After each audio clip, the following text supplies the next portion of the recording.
इस्लामपूरमध्ये राष्ट्रवादीचे नेते जयंत पाटील यांना धक्का बसला, कारण नगराध्यक्षपदी विकास आघाडीचे उमेदवार निशिकांत पाटील यांनी बाजी मारली।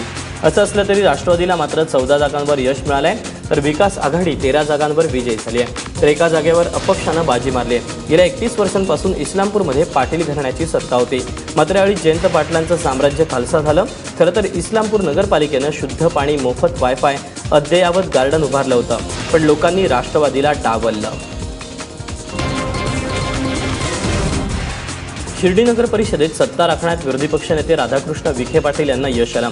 एकूण 17 जागांपैकी काँग्रेस राष्ट्रवादी आघाडीला 10 जागा मिळाल्या, मात्र विखेंच्या राहता नगरपालिकेवर भाजपनं कब्जा केला। संगमनेरमध्ये माजी महसूल मंत्री बाळासाहेब थोरात यांनी आपलं वर्चस्व अबाधित ठेवलं, तर कराडमध्ये माजी मुख्यमंत्री आणि काँग्रेसचे ज्येष्ठ नेते पृथ्वीराज चव्हाण यांनीही आपला गड कायम राखला। कराड नगर परिषदेत एकूण 29 जागांपैकी 16 जागा काँग्रेसला मिळाल्या, तर राष्ट्रवादीला 6, भाजपला 4 आणि इतरांना 3 जागा मिळाल्या। कराडमध्ये काँग्रेसची सत्ता असली तरी नगराध्यक्ष मात्र भाजपचा आलाय। साताऱ्यामध्ये उदयनराजे भोसले यांनी पुन्हा एकदा सत्ता राखली आणि आपली कॉलर टाईट असल्याचं सांगितलं। साताऱ्यामध्ये उदयनराजे भोसले आणि शिवेंद्रराजे यांच्यात प्रमुख लढत होती। यामध्ये उदयनराजे यांच्या सातारा विकास आघाडीचे 22 नगरसेवक निवडून आलेत, तर शिवेंद्रराजेंच्या नगरविकास आघाडीला फक्त 12 जागांवर समाधान मानावं लागलं। या विजयानंतर उदयनराजेंनी खास आपल्या स्टाईलमध्ये सातारकरांचे आभार मानले। काल जो मी होतो, आज जो आहे, उद्या जो आहे, माझ्या वागणुकीत कोणाबद्दल कधी फरक पडणार नाही। जे निवडून आले त्यांचं अभिनंदन, जे पराभूत झाले त्यांनी खचू नये एवढंच सांगतो।